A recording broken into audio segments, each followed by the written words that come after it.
So good morning, good afternoon, everyone. As usual, we'll record this meeting on YouTube. So if anything occurred during the meeting that you wish us to edit out, please reach out.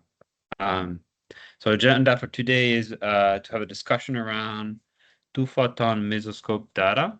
And I'm just assuming that Nicholas will join us shortly for him to start. But in the interim, I thought it would be helpful to sort of provide a quick update on the data release manuscript itself. So as a reminder, this is a piece that is meant to document all of the data that we are collecting at the Allen Institute for the Predictive Processing Community Project. And so the beginning of it is a description of the rationale and the scientific context of the data release. And then we have a long method sections that explain how the data was acquired with a number of figures to support it. So that's the first half of it. And then the second half is to speak about data validation, and data record, which I think is part of the intent of today, is to discuss some of the data validation for the mesoscope data. The broader context of the mesoscope data is well explained by this figure that we have been iterating at the Allen Institute in the last few weeks. So that's figure 3. And it highlights, what we agreed to do for the data release paper is to take the angle of multimodality very strongly. And so each row here is, in our definitions of modality, so that will be NeuralPixel recording for the first row, mesoscope 2-photon imaging for the second row, and dendritic recording for the third row. And the first column here is to introduce the cohorts that each animals are going for each one of the modality. And then in the last few weeks, we iterated some CAD to support and help and describe how the experimental design on the rig was implemented. And so you see, this is the screen design for each one of the modalities. So remarkably aligned. The only difference is the SLAP 2 had a smaller screen, so it's showcased here. And then the third column is from the mouse, a local geometry point of view, what is different. So you see that it's exactly the same disk for all of the three modalities.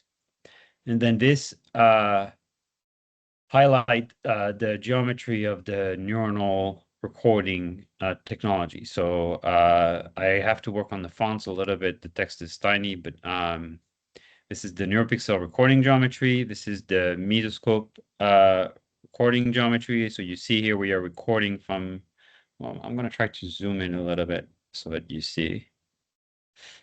So the NeuralPixel recording geometry. So this is all the probes and where we will place them.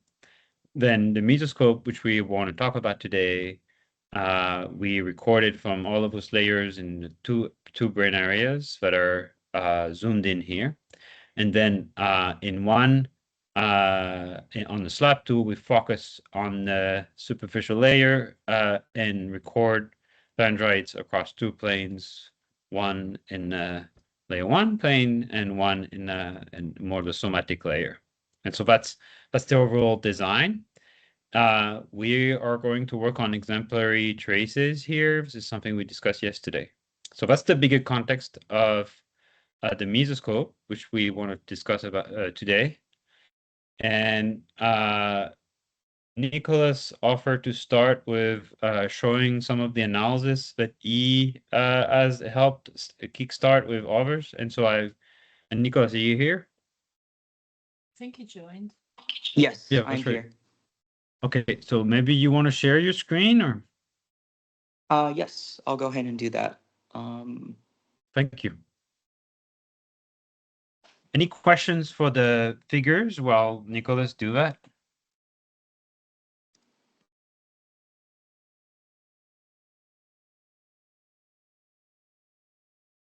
is the chat. I want to make sure I'm not forgetting someone. Okay. Okay, and also Davies said he has some plot he wants to share after Nicholas. That's great.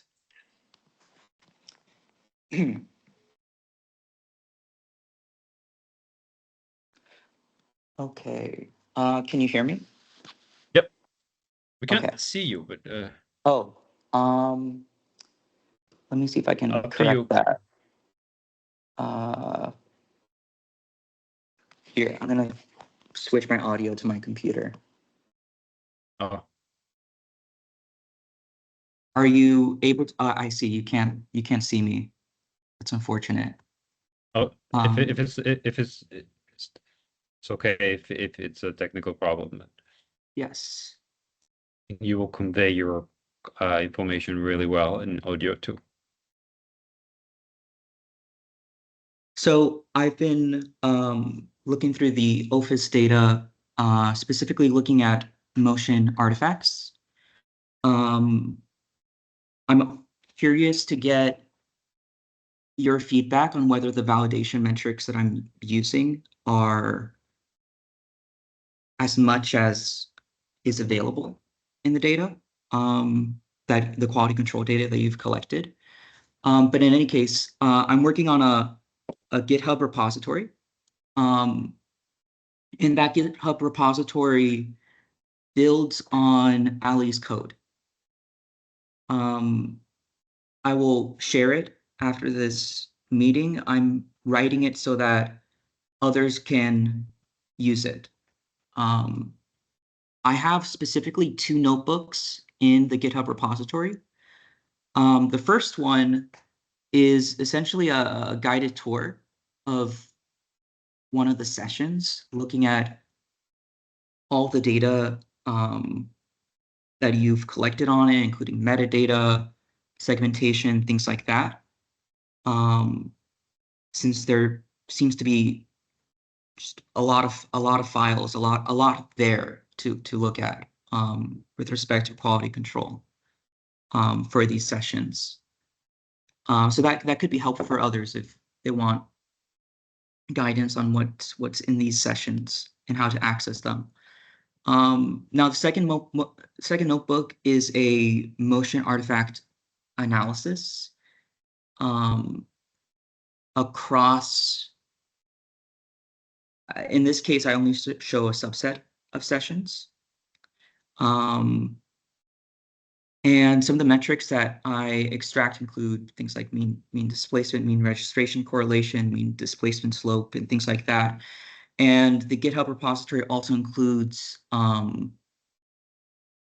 a directory with all these figures, including box plots, as well as scatter plots. So this is where I try to look at what is the expected impact of these metrics on what we're interested in, which includes, I take it that if the mean soma probability and the mean dendrite probability is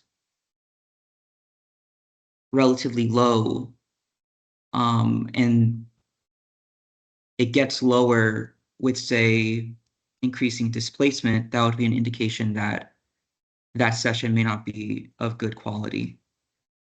So that's the validation metric that I assume. So I computed. Oh yes, is there a question? Just a quick question, Nicholas. So I'm just trying to understand what you're trying to calculate the metrics on. So is this the raw imaging planes, or is this already segmented images that identify putative somatic signals, and then you try to see how reliably can you track these across frames? So yeah, the images have already been segmented. They were segmented not by me, but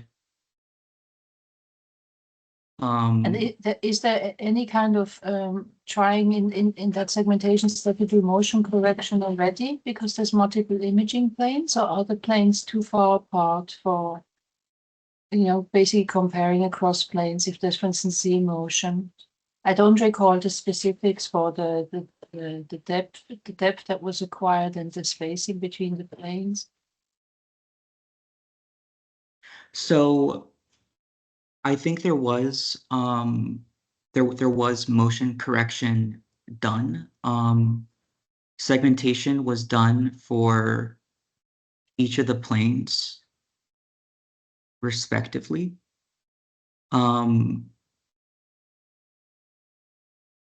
Does that, I'm not too familiar with how the segmentation was done. So perhaps I haven't answered your question. Yeah, sure. I think I get what you do. Yeah. Just it was clear. I was just trying to understand on what you try to calculate your metrics, basically. Yeah. Would Jerome, like, are you more Yeah. familiar with how? I think I understand Sarah's and your point. All of these steps have been run on the experiment. So each plane was motion corrected separately. Segmentation was run. I think what I understand from Nicholas is using all of those the output of those process to understand, the amount of motion that there was in the sessions and so on and so forth. Is that correct, Nicholas? Yes, because I would think that if we want to see if these motion artifacts have a big impact on, I would think that if these motion artifacts have a big impact on, say, the probability of a soma or a dendrite as identified by the segmentation pipeline, I would think that that would be an indication of its impact on data quality, unless I'm mistaken. It might get more concrete if you have plots on Yes. later slides. Do you? Yeah. Yes, I I think, do. unless Prasan, do you have a separate questions or? Oh, yes. There was a separate question from. Yeah, I think yeah, that will become clear. But I wanted to know. So, is the idea here to say certain frames are not good and we exclude them, or to say that if a session has, let's say, more than like some of these metrics are worse than that, then we exclude that session? So we are trying to quality control sessions, not frames here. Is that right? Yes, I would say I'm looking across entire sessions insofar as the session encompasses multiple frames rather than just looking at. Yeah, I'm not looking at individual frames. I'm Yeah, what I mainly was saying looking- was that, let's say in a session, like for example, I don't know, like 5% of the frames have a lot of motion. Is the idea Yes. to set those to none and still continue the analysis, or is the idea that, oh, if it is above this fraction of frames, then we just disqualify that session? If that makes sense. Yes, that makes sense. So We I'll can say also that just continue and see what you have, but I guess that's a decision to make at the end, that what do we want to do with yes. these metrics. Yeah. Okay. Yeah, I think Just a very quick comment on that. yes. I don't think we have to, determine what these metrics mean, right? But at least we have to define them so that other people can decide which sessions they want to use for the future analyses. And for some people, it might be a session-based criterion. For some people, it might be frame-based. But I think actually having just a series of metrics so people can make decisions easily will actually be really useful. Yeah, that I agree. But I also, part of it is that we're going to use it for this group to analyze the data after that. So I guess like we should also make a decision for the group, right? Yeah, I just think for the data release paper, not necessarily, right? Yeah, Because yeah, that's no, not necessarily Yeah, the, I mean, the yes. criterion. Yeah, I think I- it doesn't hurt to give suggestions still, but yeah. I would think that when it comes to making a decision about, I think that the way in which I decide in this case whether a session is good or bad depends on the impact of these motion artifacts on SELMA and dendrite probability. Now, I think that if our interest is in, say, whether or not there's a signal that indicates that, say, a dendritic spine or a specific neuron is tuned for a particular orientation or whatever the case may be, I think that would be also a way of validating whether the motion artifacts have too big of an impact to really consider that frame or that session to be useful for downstream analysis. But anyways, so here's just a few examples of some of the box plots that I've generated across this data set. There are more. These don't really have a ready interpretation. I would think that this does. This is so what I did was I computed the correlation between each of these different motor artifact metrics, one of which included z-drift, and I computed a p-value as well.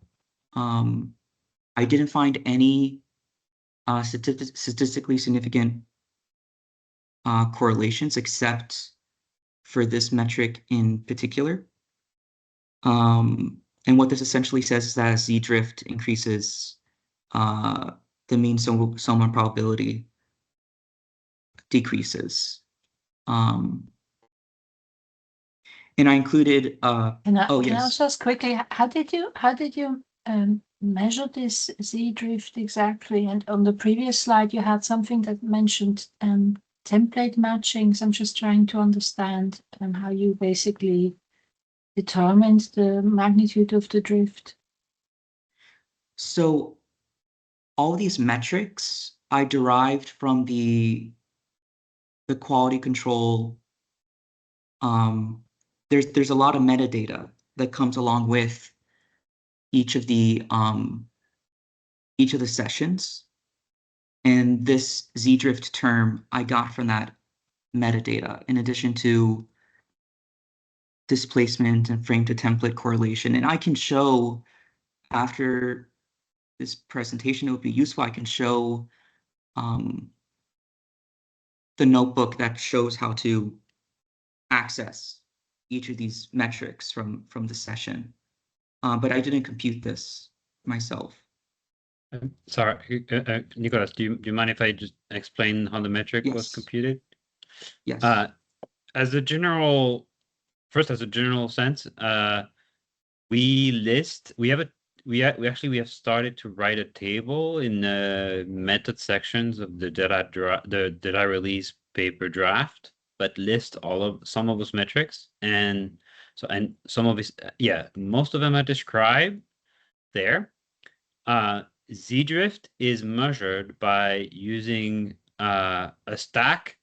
So there's a local stack that is acquired either at the end or the beginning of the session. It's 30 microns thick for each plane. And then the day after the experiment is finished, we measure the correlation between the beginning and the end of the session and find the matching plane in the stack and measure the distance between those two planes in space. So that obviously there are times where the measure make a mistake, but most of the time it's correct. And it gives you the vertical shift from the beginning to the end of the session. Okay, thanks. Farzana, you had your hand Yes. raised? Yes. So what is mean soma probability? So mean soma probability, each of the frames includes a segmentation mask of somas and dendrites, and each of those segmentation masks includes a probability.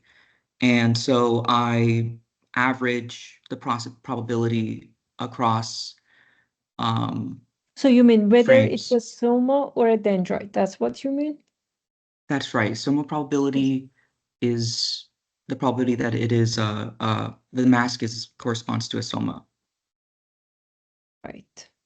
So And then that probability is measured by a classifier that was trained I see. using ROI cat. So this is a separate package developed Yep. by a group at Harvard.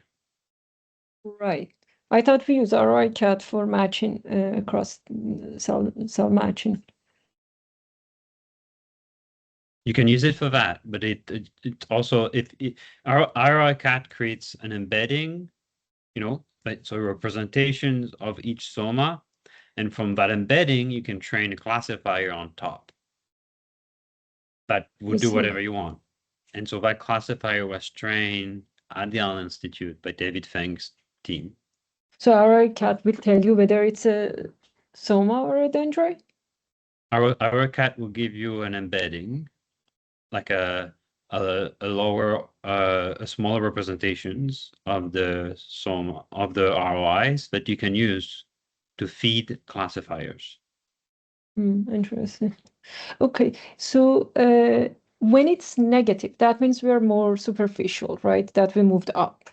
And that's when we are more likely. So it kind of makes sense that we are seeing more dendrite because those are more like apical dendrites. Does it make sense that we see this going down?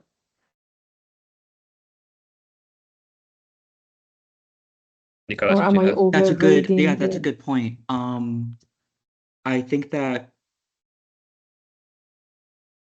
Although if the probability decreases of a soma, does that imply that the probability of a dendrite increases? I don't think so but I would have to check that.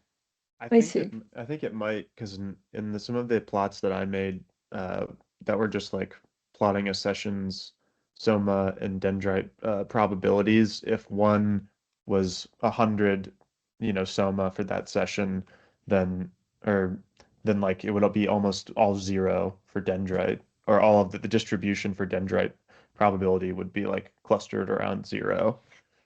So I think it may be a binary, but I'm not sure if there's other classes in the classifier or in the classes in the classifier, or if there's like an unknown category. Okay. I Yeah, don't that would be something to remember. check. And it would be also, I think, probably helpful to visualize the segmentation masks for these sessions that exhibit a lot of Z-drift. But here's an example of one of these sessions that exhibits a lot of Z-drift. So this top panel here, I think I need to switch to presentation mode so I can. I think you already are. Oh, yes. So this top plot corresponds to the y-axis corresponds to lateral displacement. And in this case, I'm just showing each of the planes.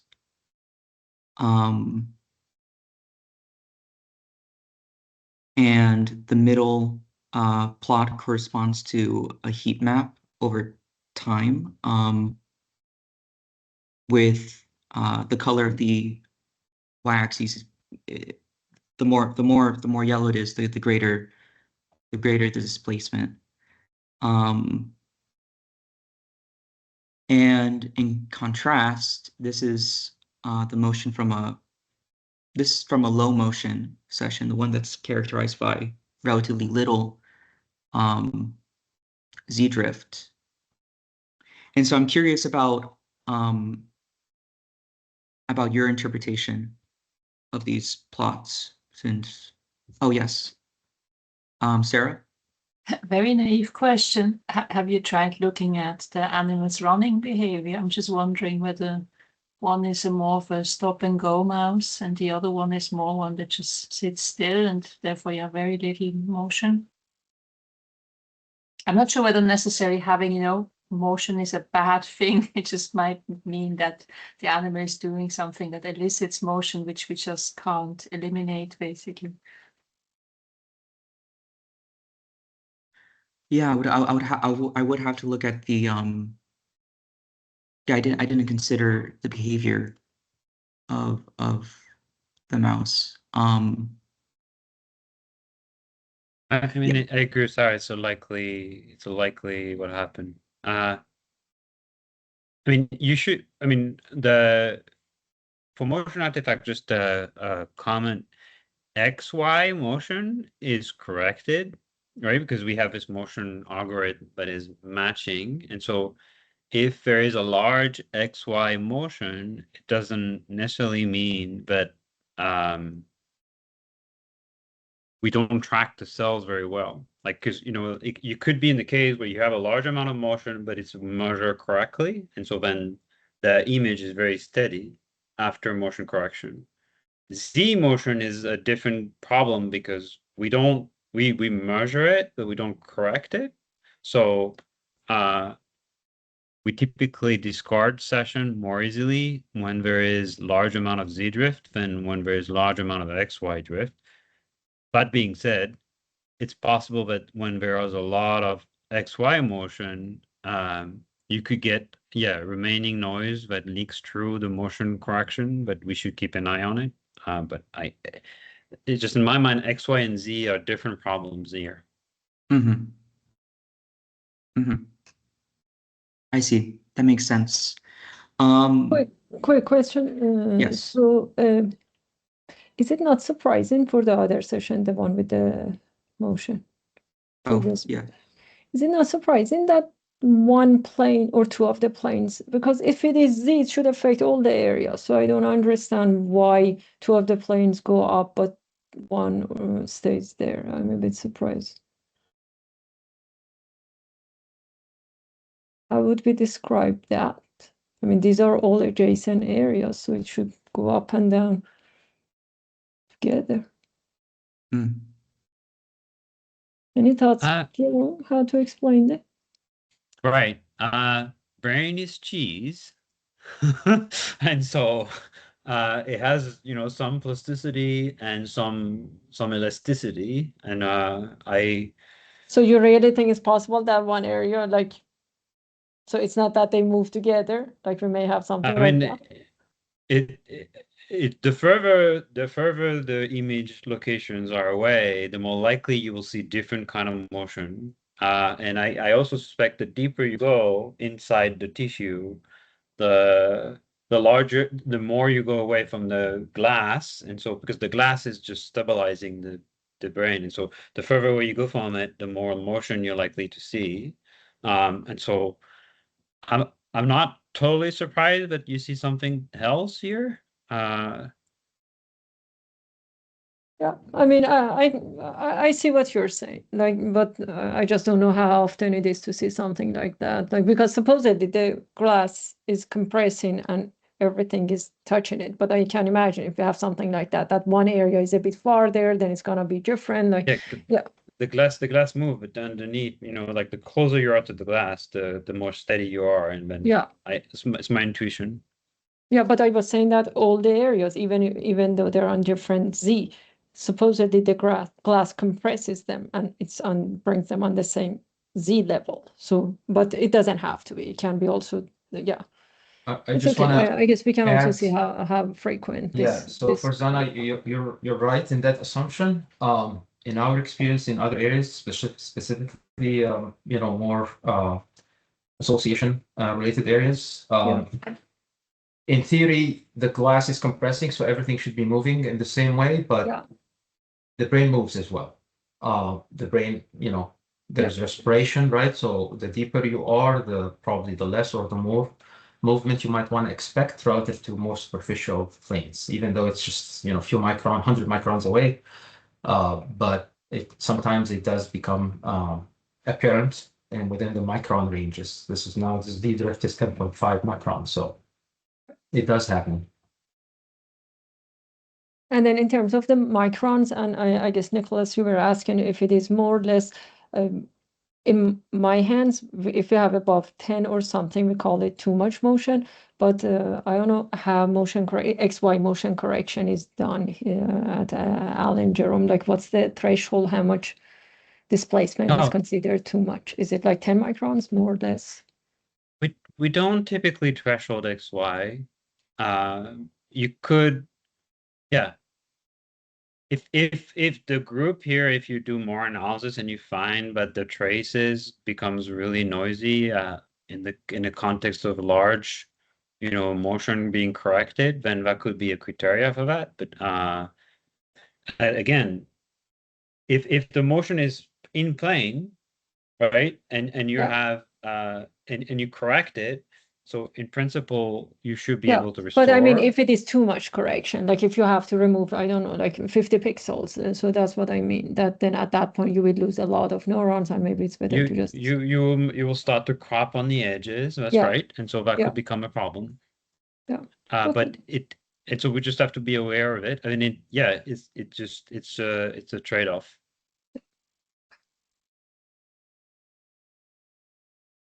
So I think like the impression that I'm getting is that SOMA probability may be a problematic metric of the quality of the session. Since I would think that if there's lateral drift or Z drift and there's cropping at the edges of the image, that the drop in mean SOMA probability could simply be because there are fewer SOMAs in frame than there was, say, prior to the motion onset. If that makes sense. So I'm thinking that that it might be useful to come up with a better metric of the quality of the signal rather than say SOMA probability.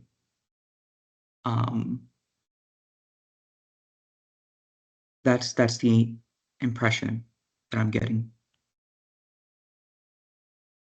I think one way to get at this would be to make some measure of SNR. Look, if you look at the trace individually, right? And if you see, for instance, there's no calcium event in the background outside of this fast ramp up and slow ramp down events in pyramidal cells. If you see a higher amount of background noise for the high motion sessions, that would be informative of a problem.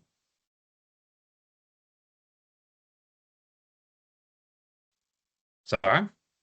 Yeah, one idea Oh. that could also maybe be useful is just to be, let's say, pragmatic on the biological side and just say, for a given ROI, what's the percentage of frames where you can detect that ROI? And that's going to be impacted by XY motion when it's at the edge and you crop it out, or if it's drifting too much in Z.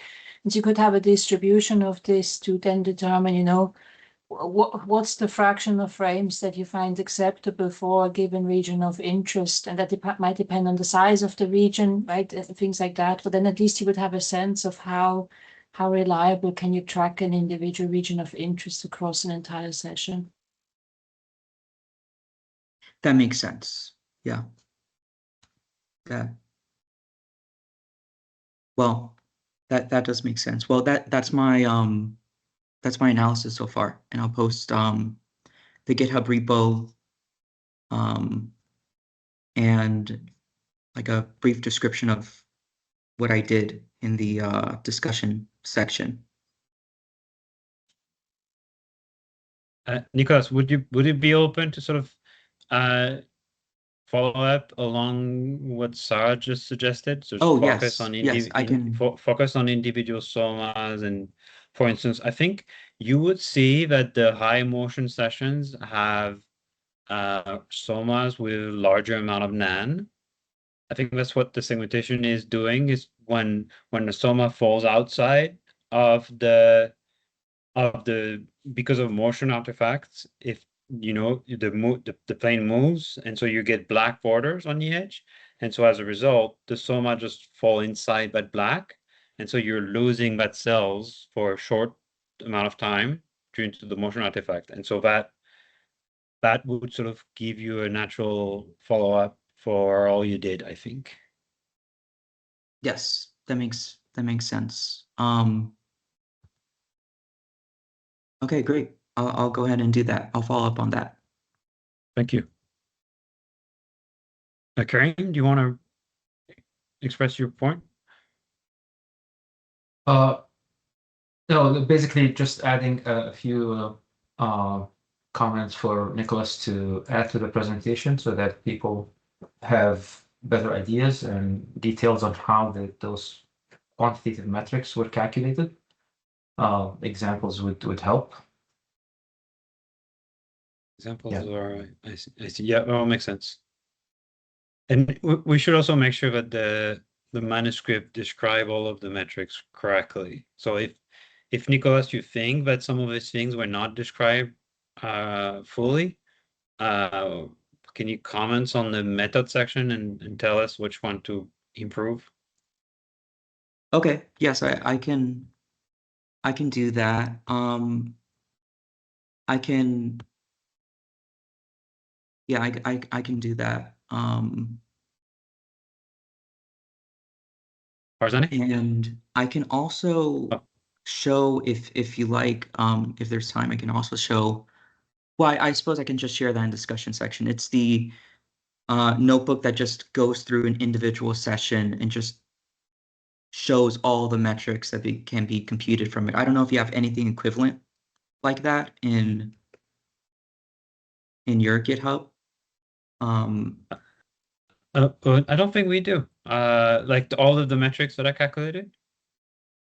Yeah, all the metadata that's included in an individual session. Here, I can just show my screen very briefly.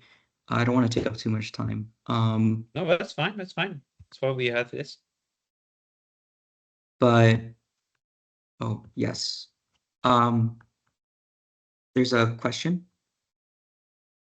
from Yes. So so this is all then about Z drift. I thought we're going to also have some quality control on the XY. I know we have motion correction, but that's what I was saying earlier, that we may end up losing a lot of pixels. So is the plan not to have any XY and just assume that whatever the algorithm did, we're fine with that? But I usually visualize XY motion also for individual sessions per frame. So is that part of the plan? I do have figures on XY motion, but I didn't find that soma probability really decreased by a lot with the XY motion that I found in all the sessions, but I can include a figure of that, and I can also follow up But on. soma probably that's Yeah. a separate matter because the XY motion is corrected for, right? It's just a matter of like how small our effective field of view comes at the end of the day. So that's not about soma probability. That's just one to get an idea of how much motion we had in one session. I So I see. can decide like if we end up having a too small field of view because we had to crop to do the register. Farzan, I think what we talked about, which is measuring the proportion of the time a single cell fall outside of the screen because of XY motion.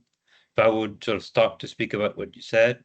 And also, I think Nicholas could also dive into measure of SNR, like how much the background of the cells is noisy. There are various ways to do this, but I will let him But the cell, explore. if the motion is corrected for, the cell won't fall outside. So Sure. I'm not sure what you mean by that. Oh no, it will. Like if the cell is Oh on yeah, the you mean edge. the cells on the edges. Yeah. What That's right. And so so if you're you saying have a what lot of fraction of RIs we end up losing? that's right. You will know that from that. Okay, so you're saying instead of looking at how much motion we have per frame XY, we look at how In XY, how- you will know, and then you'll know how many. So you could decide a criteria if a cell is, say, 10% of the time in the black border, right? Then Yeah. you're losing too much signal to But analyze here's the it. thing, And the then ROI segmentation is done after the motion correction. So the ROIs that we have access to are done. So we won't know what we had initially unless we run the using different frames, and that would be overkill, if that makes sense. I think the segmentation will pick some cells that are Like I think the segmentation is using a subset of the movie, and it's not After using the whole motion correction. movie. I thought it's after Yeah. motion correction. The It algorithms is. are used. It is. Yeah. It is after. But And if you you won't have if the edge ones anyway. you will see them, because if let's say you have a perfect half session, Mm. right? No motion artifact in the first half, and the second half is destroyed, like the movie. Yeah. The cell goes out of play. So the segmentation will detect the cells in the first half perfectly fine, and the second half, it will just spit out NaN, I see. because So you're saying that the segmentation will identify all ROIs with the largest field of view possible.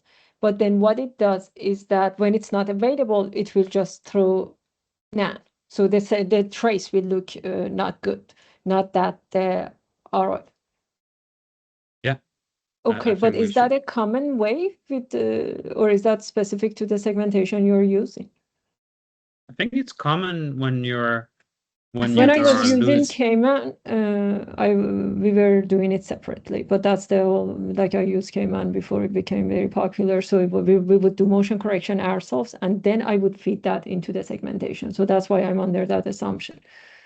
Well, I don't know how it works or whether Suite 2P does that or not, but I didn't know. What you're saying is something that I really thought that these are separate steps. I think it depends on the segmentation algorithm and the whole package. I would But I like to think check that. But I Yeah. think, I mean, the steps are kind of important in terms of how you implement it, but from a biological perspective, it doesn't matter to me at the end of the day, you know, if I discarded 20 cells or 25.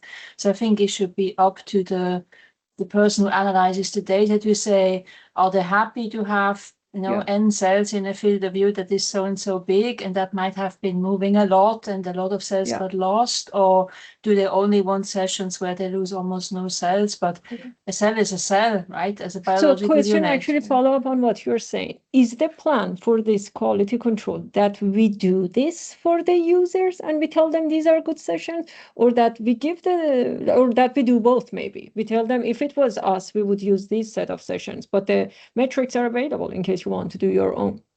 What's the plan? I would say based on the discussion, you probably already feel like we have different standards of how we want to define what is a good session, or you know. So I Yeah. think maybe it's better to just give a ballpark. So let me just comment here. I think the impact of all of this quality control is really the extent to which the coding properties get affected, right? So if we're interested in the representation, right? And so if a session is categorized as a good session on the basis of, you know, all the quality control, but then we end up seeing a lot of non-stationarity in the representation of the variables that we're interested in, then that might be categorized in a different bucket. You know, in another extreme scenario would be that your quality control is not good, but then the coding properties somehow are being sort of stationary, right? We observe consistent tuning properties across different frames. Or across different time But points of I think again, it depends on your question, right? If you ask Right. representation, it sounds like you're talking about large populations, but not necessarily all questions have to be addressed at that level. It could be a single ROI analysis, right, to the highest degree of specificity. And so I don't Right. think that you necessarily need to have one standard quality control, because these two different type of analyses have different needs. Correct, but I'm referring to the discussion we've had earlier, in which we said, in the quality control paper, are we intending to add some of these, coding analysis, or would we just limit it to the quality control and then let people pick and choose whatever sessions the paper is including, to follow up with the code, the analysis about the basic question. So I guess Yes, I don't know. I thought quality control was, for instance, at the level of a receptive field, but that's a single ROI, right? That's a single Right. neuron, basically. And so So it could be that you lost 99% of your neurons due to motion, but if you have one, you can reliably track.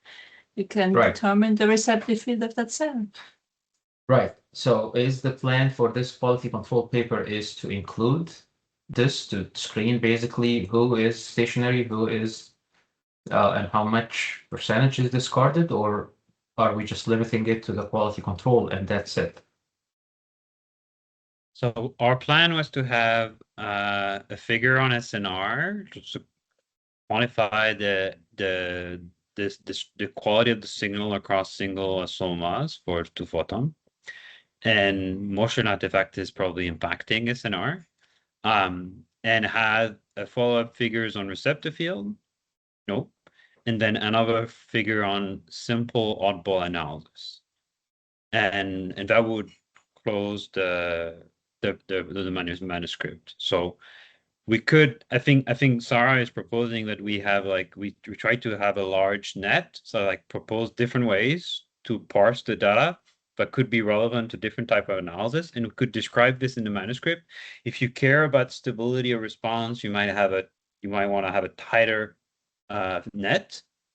If you are fine with characterizing the response, and if it varies because of noise, it's okay because you're just measuring oddball locally. That's a different kind of net. And so I feel like I think the right way is probably to sort of describe all of those metrics and then use some of these in the follow-up two figures that we described, the receptor field and the oddball analysis. And then when your respective lab follow up with all of your studies, you can change those criteria on your own. Does that make sense, Karim? Yeah, it does make sense. It's just that I wasn't sure about the extent of the quality control paper regarding the analysis. But Yeah. this discussion helps clarify that. Yeah. It's in my mind, it's also allow everyone to sort of get familiar with the data and get understand how it's structured, and that's really important. And so even with little explorations are helpful because it allows us to sort of make sure it's properly documented, it's properly explained. So Rosanne? one point I would like to add. So there is certainly advantage in making it flexible so people can choose. But there are a lot of users also who don't really care about the details and they want to just have a good, reliable set of ROIs to analyze. A lot of people who don't know much about imaging, like many computational people. So I really think it would be helpful to do it both ways. If someone wants to get deeper and choose their own ROIs, go ahead. If not, this is what we suggest you should use. Yeah, we could describe it in the manuscript. Yep. So it's 9:52. Davis, do you have a specific thing you want to show? I suppose this can be looked at off session, but this is going to be included in my GitHub repository. This just describes what can be accessed, what metadata can be accessed in each session, and it includes some metrics that were derived from the metadata, and as well as some segmentation images that were included in the metadata. So this is just a notebook that others may find useful for looking to see what's available in the session metadata. Yeah. Yes, indeed. Davis, do you have things you want to show, or? Yeah, I can show real I'm- quick. I'll just do a fast through.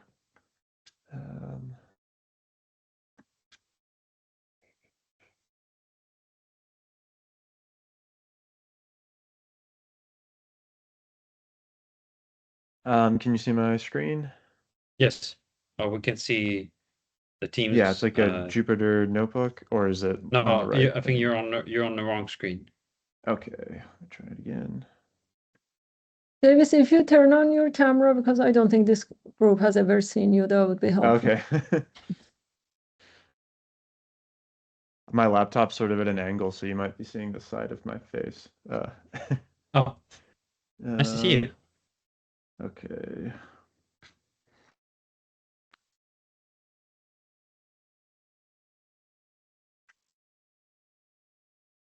Okay, can you see my screen now? Yes. Okay. So I posted in the chat the just a link to the discussion where basically I just created plots for each of these. I haven't pushed it to GitHub yet, but I did use the data loader notebook that Nicholas created. I just cloned that and then built off of there. And so, well, one thing I did want to kind of show off is what we use in our lab for looking at kind of getting like the broad gestalt of a session and to see like very obviously noisy ROIs. And I can upload a script to do this later.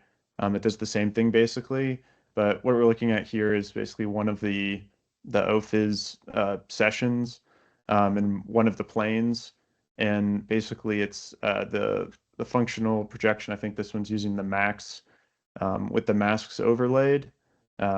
And you can actually, it's kind of like similar to what's in the Suite 2P GUI, but it's nice because you can save it as an HTML and share it with someone without having to um, uh, like, get them to open up a session and boot everything up.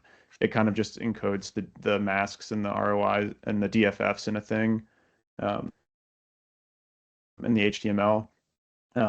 And you can sort of like, so like, for example, can look at an ROI that has a trace like this and then see sort of where it is in the recording. It kind of gives you the ability to sort of uh, just kind of spot check things. And then I think this session had, uh, what was it, 345 ROIs. And this isn't a full session. It's only 10,000 frames just to make it a little more manageable. But you could theoretically, I guess, do the full hour. It would just be a bigger file.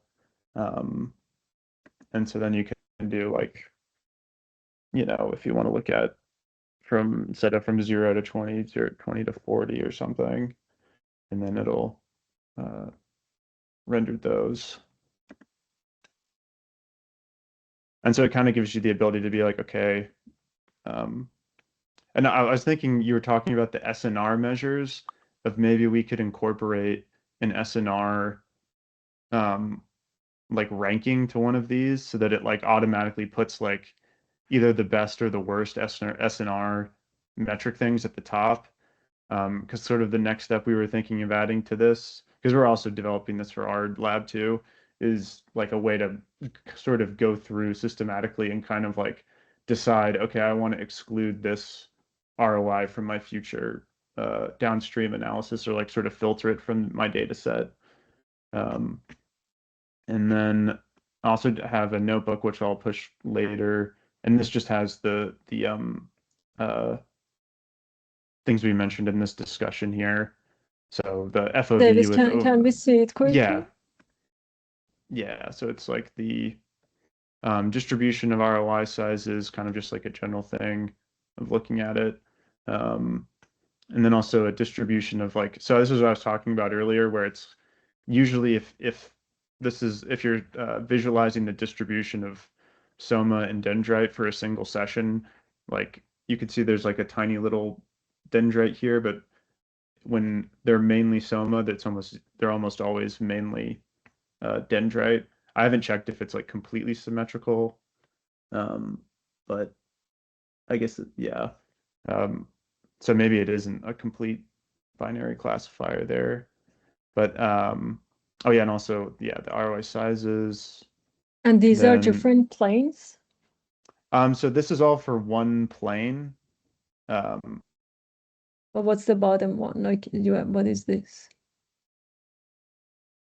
How is this This is different just from what you just functional showed? mean and max, and then oh yeah, these are just individual of the plots, and then this is Okay. looking at a So the top um, one was all planes pooled, and this is now individual planes. no, the plane there's no FOV where all the planes are pooled. Then I'm still so confused. What was the other one that you showed at the top, and now you're scrolling and you're showing something else? So this was for VISL4, so that the 4 indicates the plane. Yeah. And what is the top one? Yeah. What is Um, this?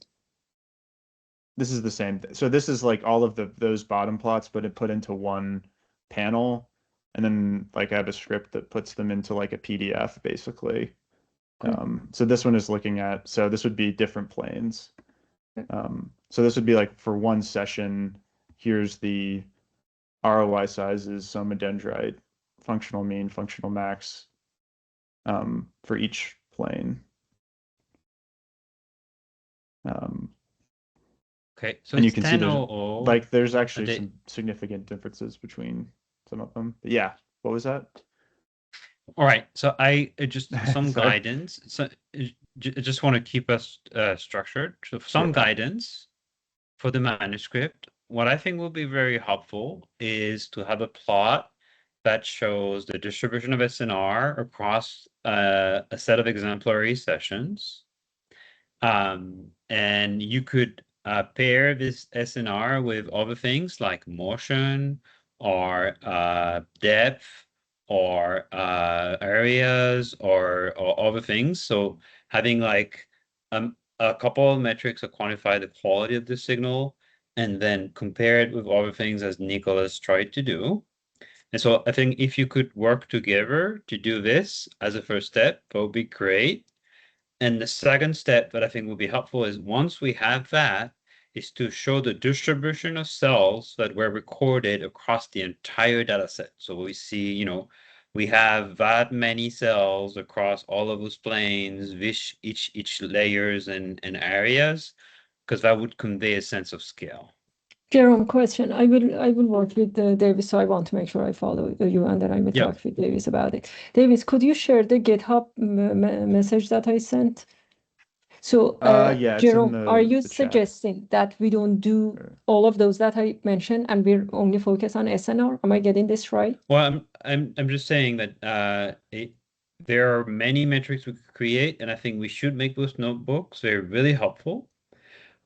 But we also need to sort of finalize a set of figures for the data release paper. And so in those figures that we said we would illustrate was some distribution of SNR, Okay. the showcase the scale of the data, so how many somas we are detecting in the different planes to illustrate there's lots of interesting cells recorded everywhere. And then receptive field analysis and oddball analysis, which will come Okay. later. So then what I'm But- understanding is that you're saying distribution of ROI size, we may not need it, right? Yeah, maybe. I mean, if you might want to do that if you correlate it with SNR, for instance. Yeah. And then for SNR, what's your suggestion? How would you do it? There would be different ways. There's You several have a- ways to do it. I would want you guys to explore, but you could use the MAD, the median absolute deviations. You could exclude portion of the trace where there's activity and just focus on the background. There's many different ways this has been done. There's also some metrics in the QC data, but in the files along with the experiment, try to quantify SNR. But I think that will be helpful. And- Okay, I mean, I and- know there are different ways for SNR. I've also used many different ways, but I was like, if there's already one that Alan likes, and you said like we can make it more efficient instead of exploring too many things, and Davis proceeds with that. So is it like, would you say the median of? There is in the QC JSON there are a few things that are called SNR, and so you could dive So it's into this already and see. There are a few, but if you also want to develop some of the metrics, it's fine by me. Okay, I mean, I may get in touch with you over email to discuss this further. Yeah, but could you try to sort of organize with one another and just have a share threads Yeah. with Nicholas and Yeah, I will talk to uh, Davis, and I guess Davis and Nicholas will be on GitHub, and I will, yeah. I think for next week, I think Davis, you can perhaps have this, you should be able to have this done. But I as think well. Farzaneh, you should be able to lead on this front because you're very experienced and I trust your judgment. Sounds good. Yeah. Okay. Any other questions and comments in the group? I do have some of these SNR metrics in the metadata in that open scope session explorer, that notebook I showed earlier. So Davis may find that useful. Yeah, try to make plots with him, and then maybe you could have a couple proposal panels for the manuscript. Yeah, Together. I suppose I'll discuss that in the discussion section and And get the Nicholas, the feedback. description of the different metrics is there as well. So I would like to check that if there's Yes, video. yes. When I upload it, the descriptions So will be, I guess we can continue the discussion over GitHub for yes. the detail. Can I want to mention something? So next week I'm gonna be out of office because I'll be in Europe, and so unless you're welcome to meet, but I might not be able to be available. So we might cancel next week. Any questions beyond that? Is there already a plan for the week after, Jerome? Let's see the schedule. You want to present something? We might have the rest of the field versus Zebra analysis ready by then. Okay. So yeah. That would be great. I think there was let me check. The 23. No, we have a presentation from Christoph on the 23rd. Is that next in 2 weeks? There should be No. 1 week after. Yeah, no. So I think we can put something in 2 weeks. Yeah, for you. Okay, great. That'll be the 19, right? Or Yeah. no, the 16. 16, yeah. Yes, we can do that. So a session focused on receptor field. Yeah, that's good. It will make sense. I'll also talk with the EFIS people to see what we could do. Nice. Yeah, we would try. I mean, maybe we can use the next week. I'll talk to Alex and Severin if we can coordinate among ourselves, and then so that we can compare Mesoscope and EFIS. If you want to meet without me next week, it's perfectly fine. Just let me know, and I'll put it on the website. Yeah, we let you know. I have to talk to them. Yeah. Okay, that makes sense. Any other comments?